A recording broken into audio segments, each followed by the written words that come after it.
So, good morning, good evening, good afternoon, whatever time zone it is that you're joining us. I'm Jeff Payne at the NESA Center, coming to you today with another iteration of NESA's Indian Ocean Region Digital Series. Today, we are very pleased to be joined by Dr. Christopher Colley, who is a professor at the United Arab Emirates National Defence College in Abu Dhabi.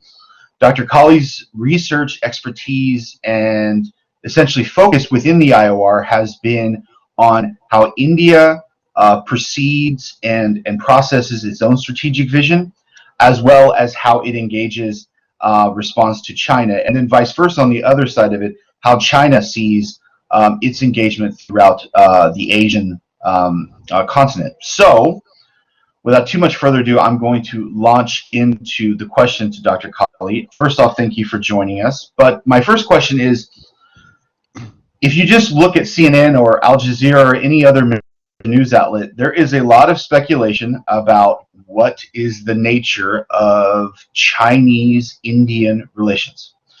Some put it in apocalyptic terms, some put it in cooperative terms, some throw up their hands and say, I don't know how to define it. So let's start with that. How do you see the nature of the relationship between India and China? Well, thank you. I'd like to thank NESA for hosting me, and this is a great opportunity. Before I begin, I just want to point out that the opinions expressed in this presentation are those of my own and do not reflect the views of the National Defence College, nor do they reflect the views of the United Arab Emirates government. So these are strictly my own views and opinions, and I will be happy to answer the question. So the question on is it an issue of cooperation or conflict, or how do we look at this? One of the key areas, I think, is that there's a perception that India and China are in a form of competition. And I think it's important to put this in a proper context. China, and over the past 5 years, it's been extremely difficult to decouple the China-India relationship from that of China and the United States and India and the United States. Historically, Pakistan has always been an issue for in China-India relations, and so there has been a certain level of competition ever since the mid-1960s. With that said, I don't want to provide a history lesson. I think it's more important and policy relevant to discuss, some of the events of the past 5 years, the current events, and potentially projecting into the future. I would argue that until recently, it has not been a very competitive relationship, specifically on the Chinese side. And it's quite different. We have a situation where New Delhi views this as a form of competition, whereas Beijing sees it as somewhat of a role of a competition, but more importantly, Beijing is just doing what Beijing wants to do. It's taking part in what Beijing would argue is economic development through the region, whether it's through the Belt and Road Initiative or other forms of cooperation and activity in South Asia and beyond. I think the perception of competition is heavily centered on India. And with the territorial dispute intertwined with this, there's always going to be a form of competition. I think what's important is how do you actually pinpoint competition? For example, what are the Chinese saying about this? What are people in New Delhi? And I think increasingly we do find that the Chinese are starting to perceive this as in more of a competitive role. And let me provide 2 or 3 examples on this from a regional perspective, but also I'd be happy to elaborate on the extra regional role in terms of the United States engagement with New Delhi. At the regional level, you can look at, for example, Bangladesh, the Maldives, and Nepal. Chinese actions in Bangladesh, can be traced to the Belt and Road Initiative, but also just general regional interconnectivity that predates the Belt and Road. But importantly, I'll give you a couple of key examples. In 2016, 2017, Chinese economic ties with Bangladesh increased enormously over the previous decade. And there's a visit in 2016 where President Xi Jinping announces a $24 billion aid package to Dhaka, which comes together for about $36 billion of Chinese aid to Bangladesh over the previous several years. Now, this involved in multiple areas, from infrastructure projects to submarines, tanks, fighter jets, and other forms of heavy weaponry. Now, that's a Chinese action. And for us to view this as a form of competition, we would have to see a form of Indian reaction to this. And fortunately, in terms of those of us who are looking at competitive relations, we do find an Indian response. So, for example, in April of 2017, New Delhi offers Bangladesh a $5 billion line of credit. Now, most Indian analysts would argue that this is a direct response to Chinese actions in Bangladesh. In fact, this is, at the time, was the largest ever line of credit extended by New Delhi to any foreign government. We also find increasing pressure on Dhaka to reject various Chinese projects. For example, port projects in Chittagong, which, by the way, Delhi wasn't the only one. Japan and the United States also played a role in that. And we see resistance to Bangladesh in the BCIM economic corridor, which is being incorporated here. With that said, it's interesting because we find elements of competition. We also find elements of cooperation. So, for example, in the disputed election in 2014, both New Delhi and Beijing side with Dhaka against the wishes of some of the other larger powers in the region. So it's important to take into account that this is not a deep rivalry where everything is viewed in terms of zero-sum terms. We find evidence of cooperation and conflict at the same time. Conflict actually is not the right word. Competition would be a better word. On the issue of Nepal, China has specifically proposed rail linkages between Kathmandu and Tibet, and further integration into the rest of China. For a landlocked country like Nepal, this is a very attractive offer. Significantly reduces the amount of time that goods can potentially go between Nepal and ports on the east coast of China. Now, part of this was in response to a 2015 de facto boycott of Nepal by India. And Nepal, as a response to this, turns to China. Now, what does India do about this? How do we know that we actually have a competition? Unfortunately, India has geography on its side, but it specifically does things like it refuses. It is strongly against a rail link to the city of Lumbini, which would dramatically reduce potential Chinese tourism in Nepal. In addition to this, India said that it would not come out and buy electricity from a proposed Chinese hydroelectric plant that was to be built in Nepal. So we do have, in terms of regional South Asian states, we do find a fair bit of competition. Now, on the Chinese side, it's difficult to ascertain whether or not the Chinese are actually viewing this as competition. And I think it's important to know that a lot of these Chinese activities are just business opportunities, especially under the banner of Belt and Road, which is a very loosely connected and at times not terribly well organized approach to the outside world. That Chinese entities within China, whether they are Chinese state-owned enterprises, large provinces, or even small Chinese companies, are able to jump on the BRI bandwagon, propose projects in regional states, and completely unaware of some of the larger geostrategic politics that are involved in this. I hope that sort of answers your question. I'd be happy to elaborate more on how this deals specifically with the United States if you would like. Thank you. Yeah, we'll get into that, but I'm gonna go back to something you alluded to. But it's been massive news, especially during the COVID era. It kind of became the obsessive, because that especially in the United States, one of strategists' main focal points has been the deepening of U.S.-India relations, and so therefore Indian affairs are followed much more closely. So the border dispute that broke out between India and China, with those brawls that occurred in the disputed territory. Some claim that is a watershed moment. That until then, India and China had this kind of mangled relationship that was cooperative and competitive, that was mutually ignoring each other when necessary. But now there's something different. This is a primary divergence from the past. And India said, okay, enough is enough. We are going to declare ourselves as seeking a separate set of objectives vis-a-vis Chinese interests and aspirations in especially the Indian Ocean region. Now, that's speculation. So what is your response to that? Do you think it is a watershed, or do you think the dynamic you've talked about in your previous response continues? It's just that the media has amped up some aspects of this competition.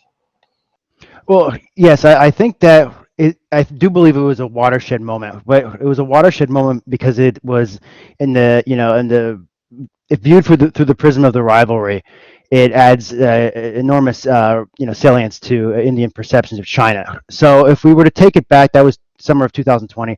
If we take it back 6 years to when Modi comes to power, Modi wants to get along with China. However, in the summer of 2014, we have a border dispute right at the same time as President Xi is visiting China. This was not taken very well in New Delhi. It was seen as it was not considered good politics.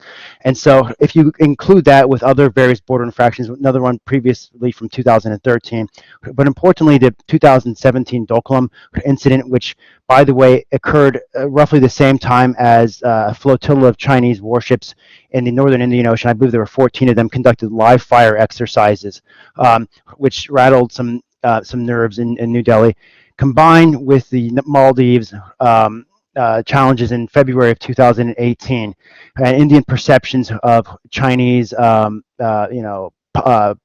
projections in the Indian Ocean, especially in terms of supposed Indian red lines that they don't want to see China crossing. I think this event was in itself a critical juncture. There was the first time, I believe, that deadly force had been used since 1976. And was also followed with some actual shooting in August of 2020. I see this as, if it had the event happened on its own, like let's say for example it happened in 2010, it would have been a major event. But coupled with the previous border incursions and what we find to be a much more, for lack of a better word, nationalistic regime in both Beijing and New Delhi, who see both sides, who see their own respective countries as rising powers that deserve to be treated with respect and ultimately dignity. That coupled together plays a major role. And Indian perceptions, it's difficult to ascertain how does it play in terms of China. A lot of Chinese, the writings that I've been examining from Chinese sources specifically they see it as a potential, not so much as a game changer, but more, this was an event that is important. So, for one, there was loss of Chinese life, but when you couple the role of the United States in with this, it becomes a much more important event for the Chinese. And so, yeah, I do believe it's a critical juncture, and there is ample evidence. And in fact, the American ambassador to New Delhi talked about assisting the Indians on some of the border, encouraged not directly with arms, but it's more support and from a logistical perspective. China is keenly aware of this, and if you look at the writings, India went from a secondary concern with many Chinese South Asian analysts to now it's becoming, oh wait, this is an important event that we're witnessing, and some leading Chinese authorities on South Asia, specifically people out of Fudan University, have started to refer to India as a quote unquote ally of the United States, which will never fly in New Delhi. But they say it's a de facto ally, and I think it's important that if China's leading India scholars are starting to perceive it as such, that how much of this is trickling up into the leadership in Beijing, I personally don't know, but I can imagine that they're starting to become much more cognizant of this. And so, to directly answer your question, yes, it was a major development, more because of the events that took place several years ago. But on its own, it was a major event as well because of the loss of life. Yeah, that's excellent explanation. Thank you so much. I do want to get to the U.S. kind of part of this puzzle, but I'm going to ask one more question because, again, both of your responses allude to the kind of gambit, so to speak, that other South Asian nations surrounding India have to deal with. Now they have all of these major actors, whether it be India as a regional actor, China as, depending on how you define it, as a regional actor, You also have the United States as a non-regional actor playing a heavy role in the region. How are they navigating things? How do you see that? I mean, because that seems to be, on the one hand, a chance for an opportune situation, because you have a lot now of attention fixated on your region. But the other side of it is that attention is because there's a lot of very, very powerful actors who are starting to take on a competitive stance. So how is Bangladesh, the Maldives, Sri Lanka, Nepal, navigating this kind of complexity? Well, yeah, I think one of the things we're finding in it is that the South Asian actors are starting to take advantage of this. There was a belief that small states can't do a whole lot in terms of great power competition, but they're finding that both India and China, or for that matter, China and the United States, or India and the United States, do have strategic interests in the region, and they can use their geographic proximity, these smaller states, as leverage. And so we're finding that Sri Lanka is becoming much more able to play New Delhi and Beijing off of each other. Just to give you an example, there's sort of a non-official perspective that China is able to conduct economic development activities in the southern part of Sri Lanka, whereas the India is able to conduct similar operations in the north, which helps in terms of the co-ethnic with the Tamil population in northern India, northern Sri Lanka. But South Asian states are realizing that they actually have agency when it comes to this. Bangladesh is starting to realize that, hey, we can actually, not only can we gain what's best from both India and China, but we can also pull in other great powers because they have a strategic interest in the region, the United States and Japan for that matter. India is trying to build a highway between India and Thailand going through Myanmar, and the politics that involves this because are enormous. China is also considering a spur of its Southeast Asia railway that would go through Myanmar. There would be 3 lines: one through Vietnam, one that's currently being finished in Laos, and the other one would go through Burma.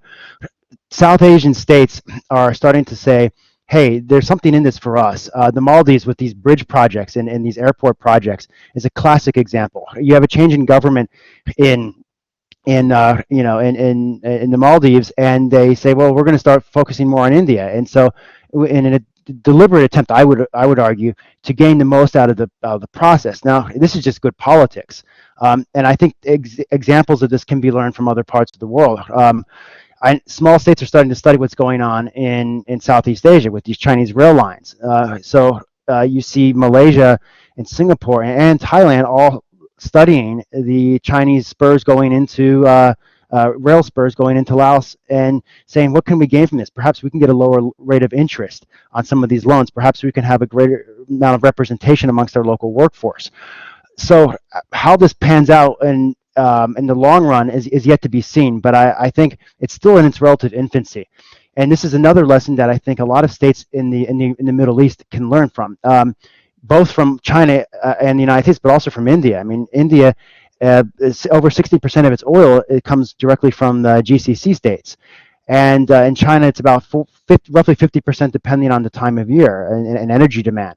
So the ability of small states to have agency, I think, is a crucial area that hasn't been well studied in either the academic or the policy literature. And it's something that for those of us who are researchers on South Asia and and ultimately the entire Indian Ocean region, it's the next big thing because there's a lot of money going on, and especially in a post-COVID environment, even with COVID itself.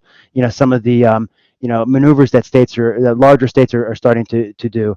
It's open for if you're a small state, there's an enormous opportunity there. If you're a big state like China, you say, well, we can build a rail line into Nepal, and Nepal would say, well, we have a lot of developmental needs.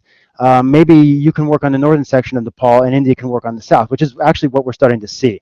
How that translates into areas like Pakistan is a bit different because that's more there's a military issue there, and that's not going to be overcome with any amount of aid in the foreseeable future.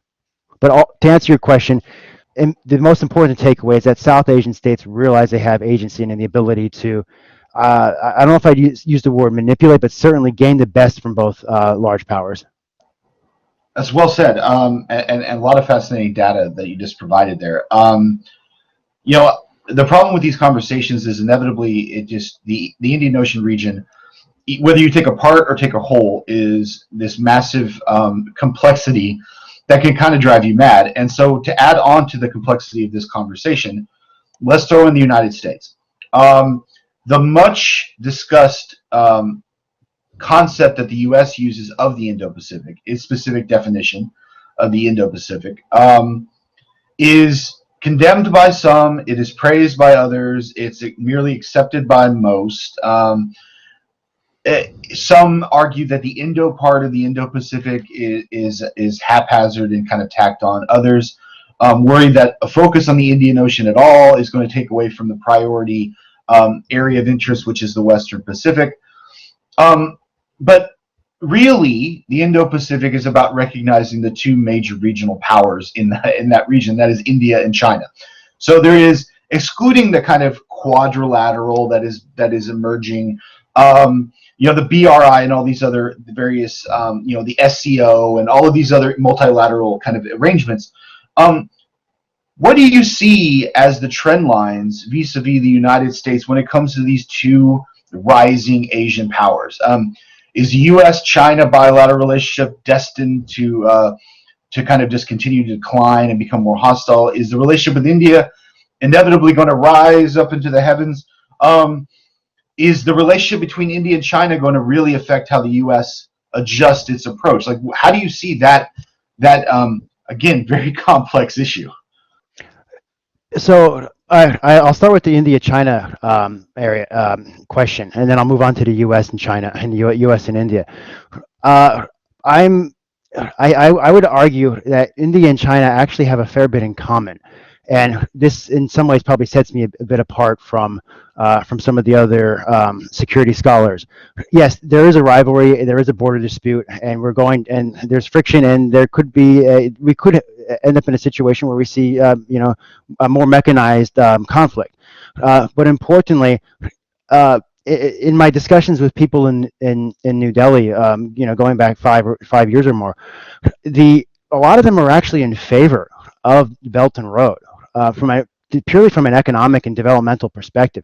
The problem with it, and the people who were for it were actually saying that the issue was that China did not fully engage India in the initiation of the Belt and Road, and so they were not consulted on an issue that was directly relevant to Indian economic and security interests. And with the China-Pakistan Economic Corridor, that was sort of a non-starter in New Delhi. But if you talk to people who are the economic analysts in places like government think tanks and in academia, they would say, obviously India desperately needs infrastructure, and if the Chinese are willing to couple BCIM with Belt and Road and figure out how to have a spur come in different areas of India, that's great. And the developmental needs of India are enormous, from everything from infrastructure to across the board, to food distribution.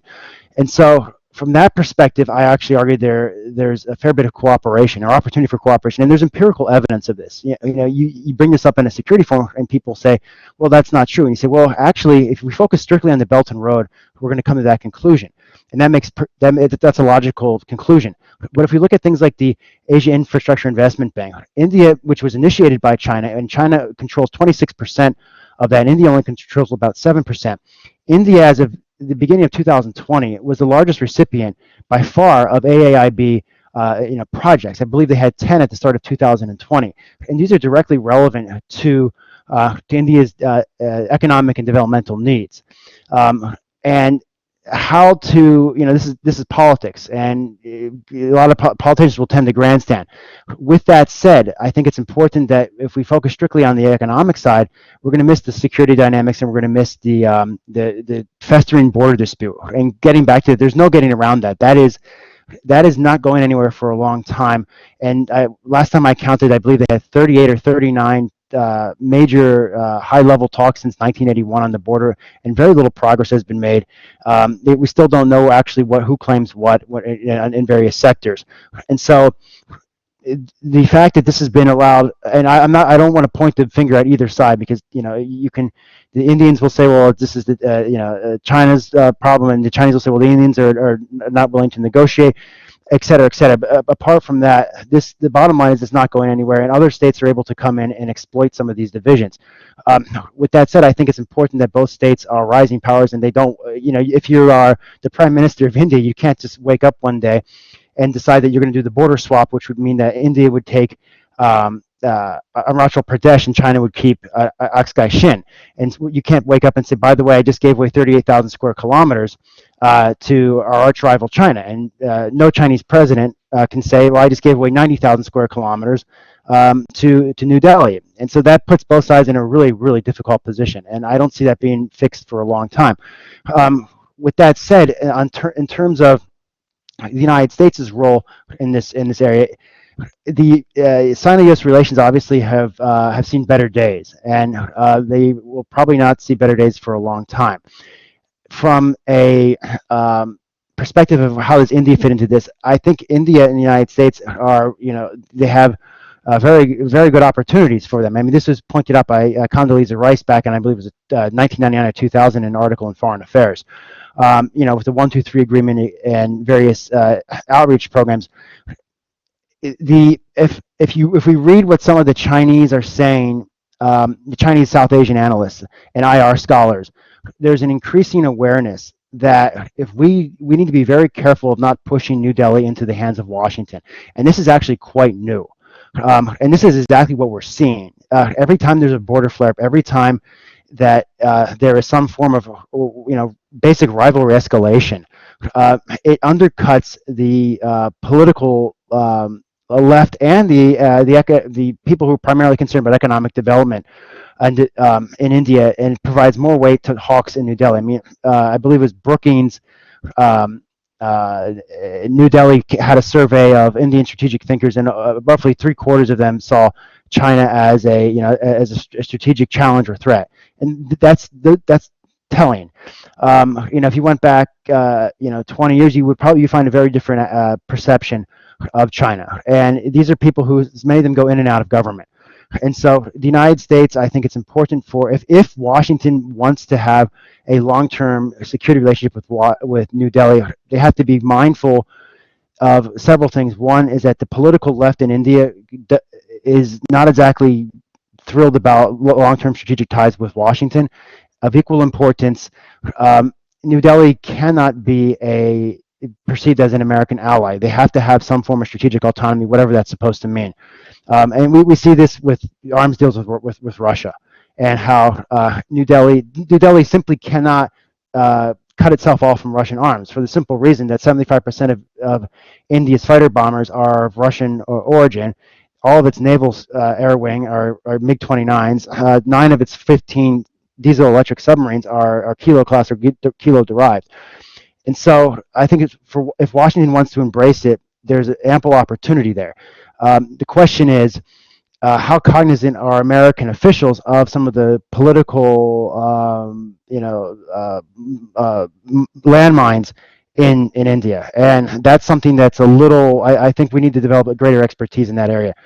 To finally answer your question on this, we have a situation for the past several years, which has been exacerbated in the past 9 months, where India went from being, maybe we want to join with the United States, maybe we don't. I mean, a classic example would be not wanting Australia to take part in various naval exercises. That's no longer an issue. This is happening. The signing of BECA in October of 2020, another major milestone, and I see that that's going to continue to go in a positive direction for China. I'm sorry, for India, U.S., and probably a more negative direction for Chinese national interests.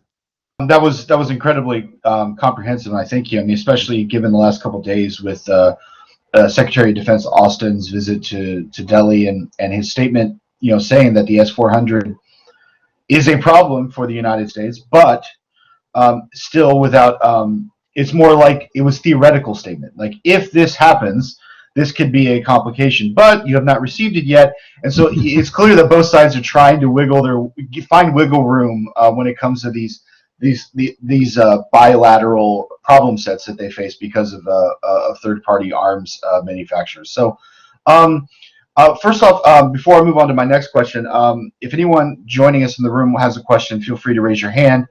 But my next is, I have two more questions, larger questions for you. The first is, I focus on the maritime area, specifically in the Indian Ocean region, as you know. And this series tends to try to focus on littoral or just overt maritime topics. You've alluded to the various aspects of this kind of competition cooperative effort going on in the Indian Ocean region. A lot of infrastructure development, which includes coastal development, ports, rail lines to port facilities, electrical grids to support port facilities, et cetera, and also the military buildup and military speculation of this. One of the things that is often discussed is that the Bay of Bengal is going to be a flashpoint for naval competition. Now, I'm not completely sold, so I wanted to see what your thoughts are about this. Obviously, it's India's naval backyard. India has declared on several occasions that they're worried about Chinese incursions, whether it be scientific ocean bedding mapping, whether it be submarines that have transited from the Eastern Straits into the Indian Ocean region itself. The U.S. has made some statements about it, but the United States tends to try to avoid inserting itself too heavily into the Bay of Bengal. Why is there all this attention to the Bay of Bengal? Is it just purely geographic, or is there really a lot of stuff going on there that people need to pay attention to? Well, I think that in many ways, it's the northern entrance to the Indian Ocean, and this gets into issues of Chinese slocks. Although, Chinese slocks can easily bypass the Bay of Bengal, but importantly, if you look at Indian bases in the Andaman and Nicobar Islands, I believe it was only a couple of months ago that New Delhi positioned, I think, 10 Jaguars fighter bombers right at the southern tip there. Now, why are they positioned there, and why are they not positioned closer to, for example, the Pakistani border? I think that they're armed with anti-ship missiles. Now, that would immediately reduce India's need to have a viable, aircraft carrier naval wing, air wing in that region. Is it overhyped right now? Maybe not. I mean, I would argue that the prospects of an actual mechanized war between India and China are extremely slim, and for the simple reason of geography. For there to be a naval confrontation, China would have to have a massive flotilla come through an area that is the Straits of Malacca, about in their narrowest point of 1.5 miles wide. Three properly trained kilo submarines would make it extremely difficult in such a narrow area, or even if they went around to the Gulf, the Strait of Sudra, and some of the other Indonesian islands. Is it overhyped? From an economic perspective, one way to look at it is there enough economic activity to justify that Chinese trade with Bangladesh is relatively low, although it's increased enormously over the past 15-20 years, but it's still relatively low. In terms of the east coast of India and ties between there and China, I don't have the data on that, but it's not, you have Chennai, but you don't have Mumbai and other major cities. So I'm skeptical of the short-term politics and the rivalry dynamics there. The potential for it to be there is enormous. I mean, one of the papers I recently read pointed out that right now the Chinese Navy has 100 vessels that are capable of operating in the blue water. And the argument, I believe this is U.S. Naval War College, was that they can sustain on a regular basis a group of 18 ships continuously in the Indian Ocean, and this would be in the northern Indian Ocean. So if you're New Delhi and you're reading that, well, okay, yeah, this is something that we need to pay attention to. Is China really going to do that? No.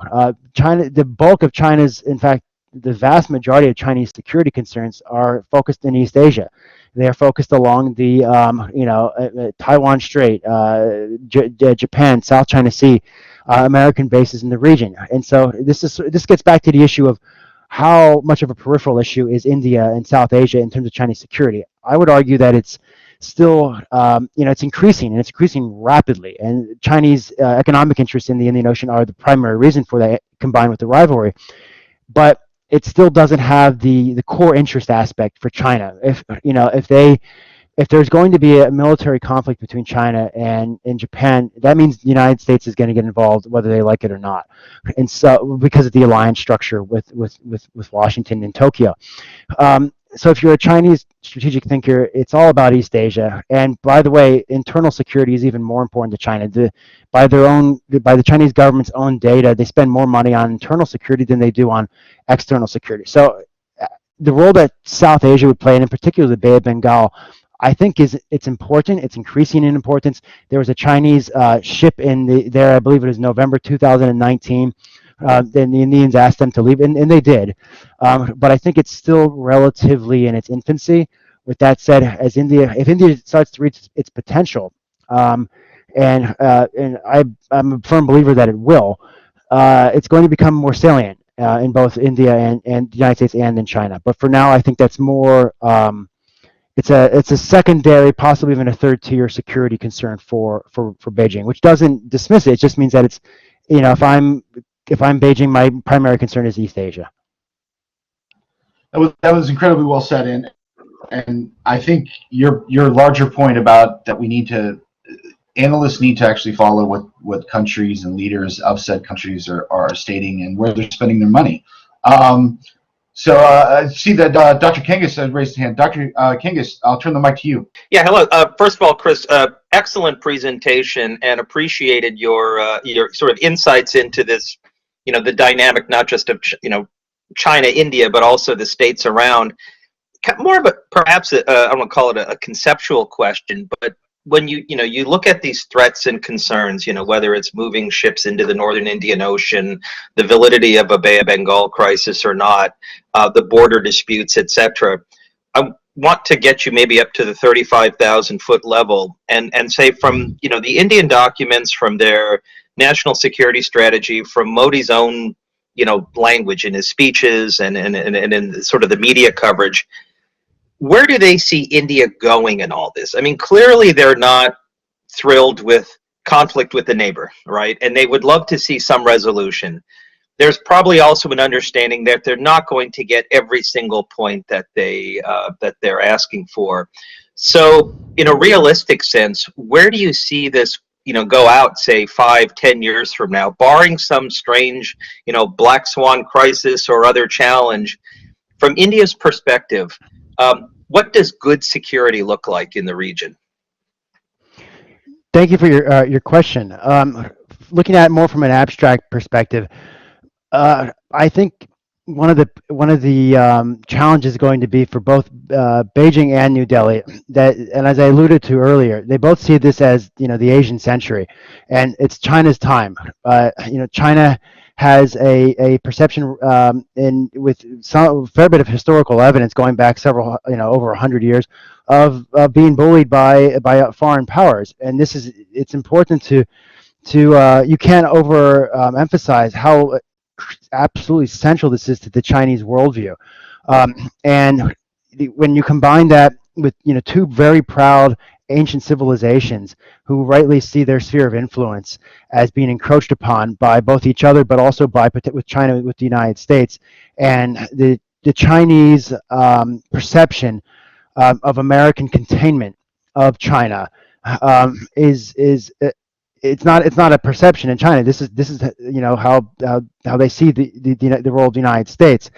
And so I think unfortunately, I think the rivalry is going to continue to fester. In fact, I think we're going to probably see increasing episodes, not on a regular basis, but of sporadic, violence. Now, this probably won't take the form of DDGs shooting at each other, but people hitting each other with crowbars and things like that. But this is all going to feed into a narrative in both capitals of we can't trust the other one, and they're bent on preventing our rise.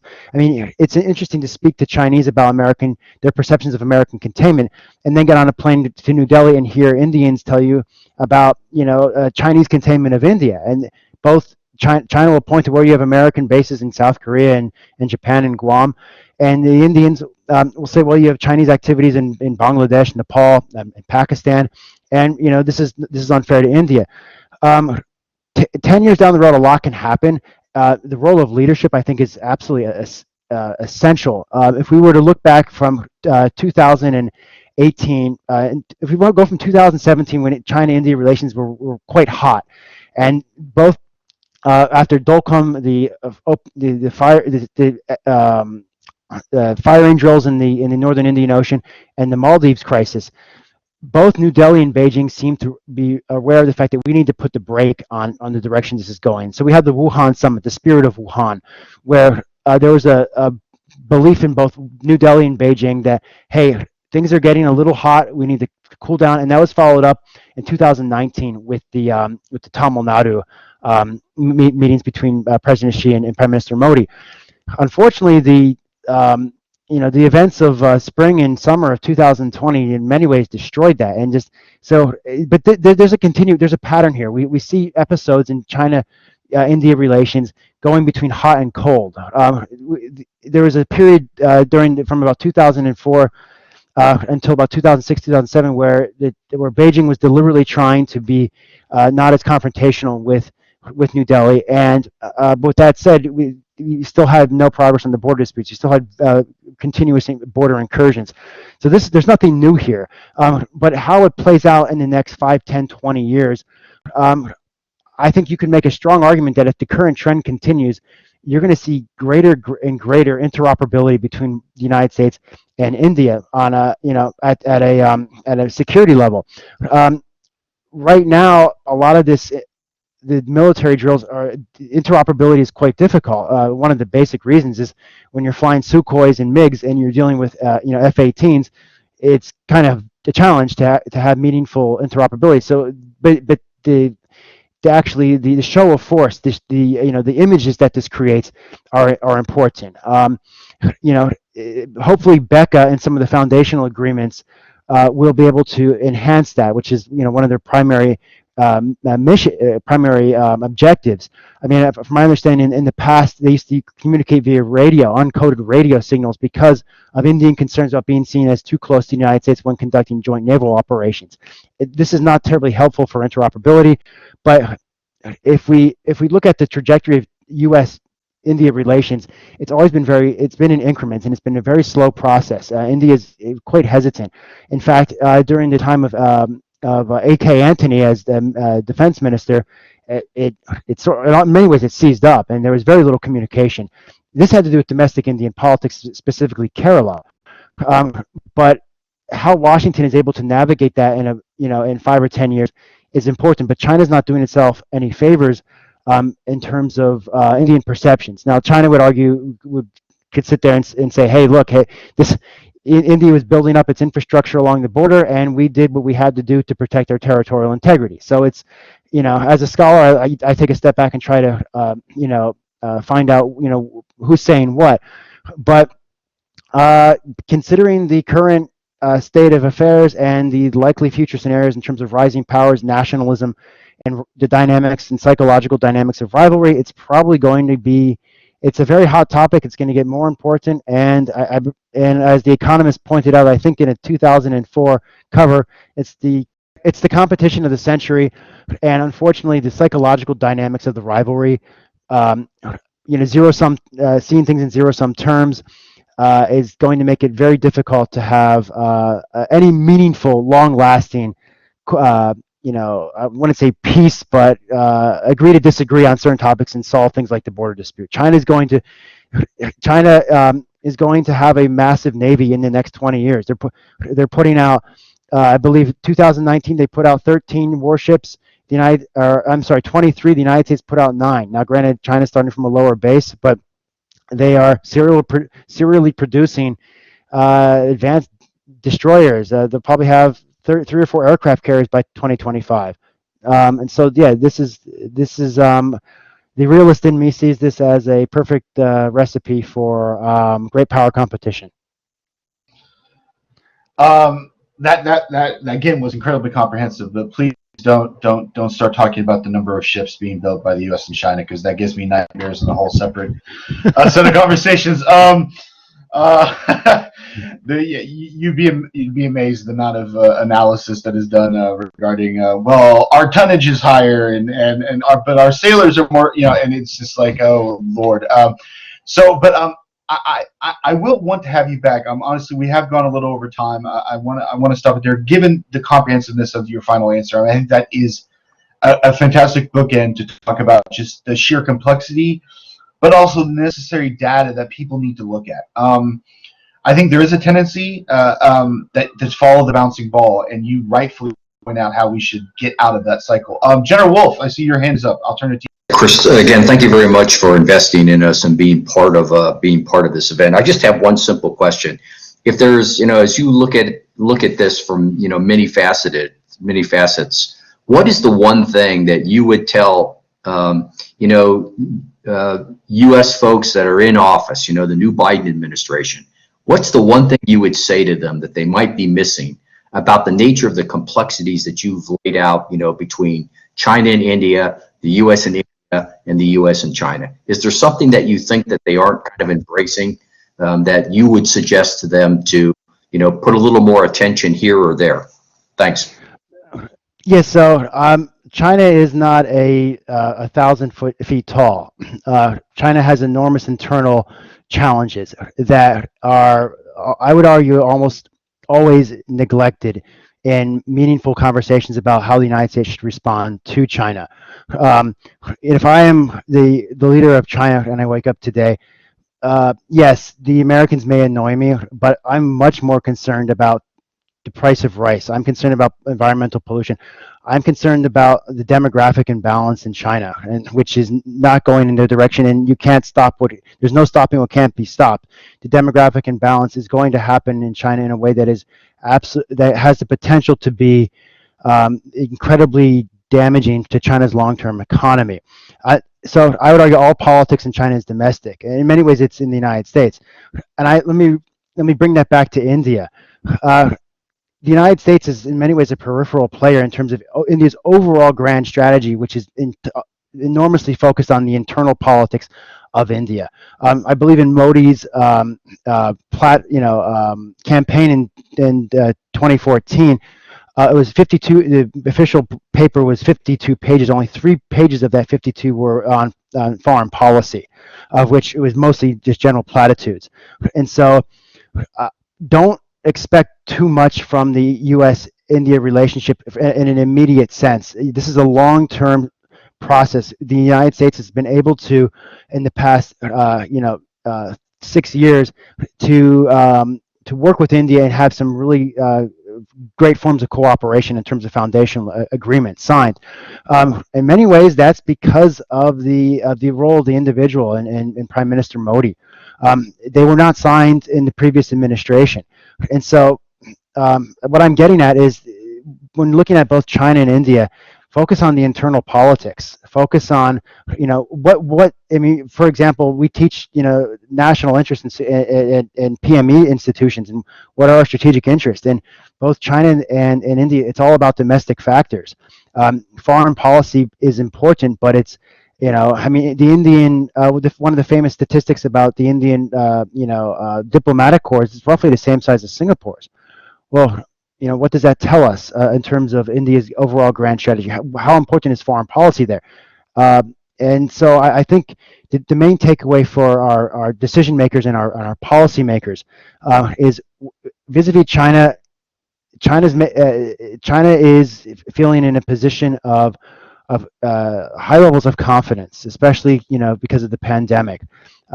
But importantly, look at the internal factors in China and how that's going to influence the future, or the next 10, 20, 30 years of China's relations with itself and the outside world. In terms of India, the developmental hurdles in India are absolutely enormous, and for the United States to come in and play the role of a facilitator of energy projects is strategically much more important than helping set up electromagnetic catapults on Indian aircraft carriers. That's from an abstract perspective. Obviously, the electromagnetic catapults are really helpful, but I think it's important to, in many ways, ask India, what is important to you and how can we help facilitate this? With that said, I think it's important for India to realize that many people in Washington believe that the United States is bending over backwards in many ways to assist India in its pursuit of becoming a great power, and they don't always feel that there's a level of reciprocity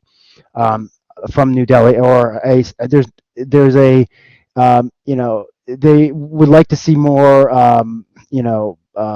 more help in terms of how Washington is approaching New Delhi. I hope that answers your question. But politics is local. Incredibly helpful. Is there something? Is there a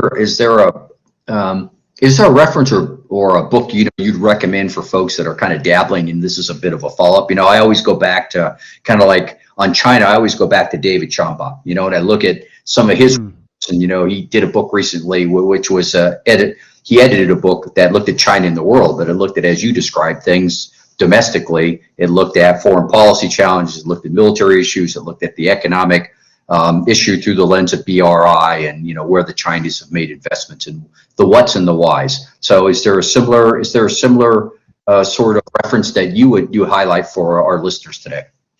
Yeah, the book that I just finished reading it. It was by David Lampton, Selena Ho, and I'm sorry, I forget. There was a three author. It's called Rivers of Iron by I think it was University of California Press.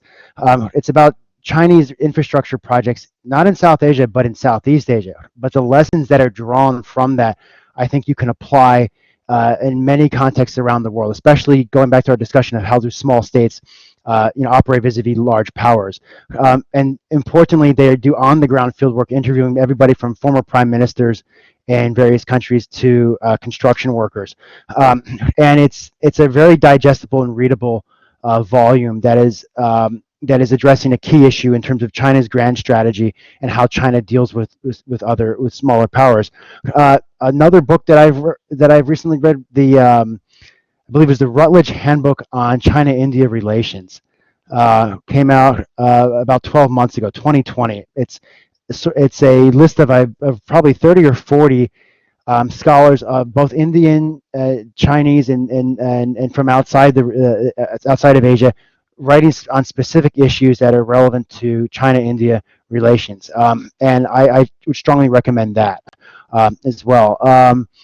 Let me think. I'm actually, you mentioned Professor Shambal. I'm halfway through his new book on China and Southeast Asia. The final one might recommend is Professor Ian Hall's book that came out in, I think, 2019. I forget the exact name of it, but I think it deals with the Modi administration, and it's a very readable, about 150 pages, which would provide policymakers and leaders a concise, easily digestible analysis of the Modi administration and how does it perceive foreign policy of the United States, and what it is it see as its strategic challenges.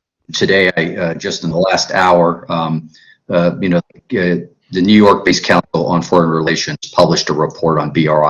Just came out in the last hour. So again, just an American perspective, obviously bringing in a number of quote unquote from different American think tanks with a kind of a perspective on BRI through an American lens. So Jeff, thanks a lot. I won't add to the questions, and I don't want to put the professor on, make him search through his library there. Oh, I was just going to say, yeah, the future of the BRI, I think, is something that's going to be really important to monitor. We view the BRI as this well-crafted strategic plan that is step by step process. That is not the case. It is according to Chinese sources, it is relatively disorganized. Many of the projects are not economically viable. The good news is that a lot of these projects that are not economically viable are not going to probably continue.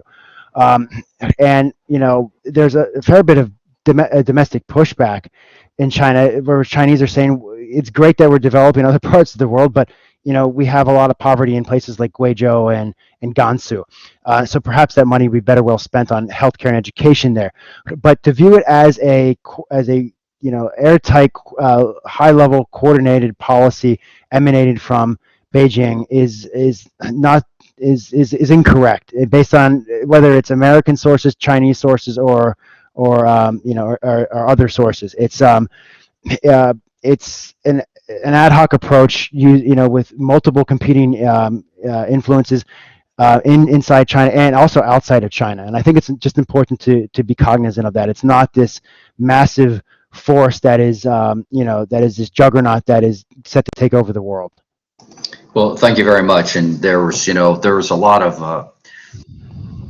lore, and myth making about, Evan Medeiros, who was the senior director for China under the Obama administration. He and Judith Blanche put out an article in the last couple of days, I think over the weekend, called "The 5 Myths About China." And again, it's just a perspective by some China experts. It was published as a commentary article that appeared in some of the different daily trade journals. But again, it's trying to right size all of this. While you've been talking, and for about the last 2 hours, if confirmed, the future commander of Indo-Pacific Command is testifying in front of the Senate Armed Services Committee, and obviously getting asked, the normal sorts of questions. But you can anticipate that there's a different sort of questioning from different sides of the aisle. But some of that's based on perceptions, and again, there's much more depth that we hope that folks that will listen to this equivalent of a podcast will be able to take on. Okay, Jeff, I promise I'm done. No more questions. Thank you very much. Thank you, sir. It's no problem. Dr. Colley, just to follow up with some of the things you said, I could not agree with you more. If I had a microphone to scream it from the building roof about the BRI.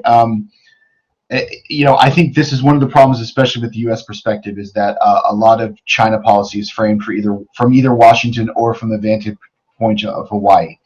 And I understand why that is, but if you look at the BRI and how it was rolled out and how it's actually had roots on the ground in a haphazard way, and the starts and stops and the promises of all things from heaven, and then really a pittance is what actually ends up at the end of the project. It's haphazard. It was not organized. It was various entities taking advantage of some, cover from the top with Xi's kind of blanket statements about this grandiose project. And the money now is drying up. I mean, there has been some very, very effective analysis that, like everyone said, it would be about a 5 to 6 year cycle before the Chinese state would just have to turn off the sieve, so to speak. And I think, you put it much better than most people I've heard. So, we'll bring it back. I would like to talk more about kind of the way you see some of the things in the Western Indian Ocean. We didn't get into all of the craziness about India's outreach to the West, how the MENA region is reacting and understanding what's going on in the Eastern Indian Ocean. The Bab el-Mandeb, Hormuz, Arabian Sea. I mean, there's a lot of craziness going on there as well. So we'll have you back. Know that, but just mainly thank you so much for your expertise and your time. Thank you for having me. It's our pleasure, and we will follow up with you again soon. But until then, stay safe and take care of yourself. Thank you. You too.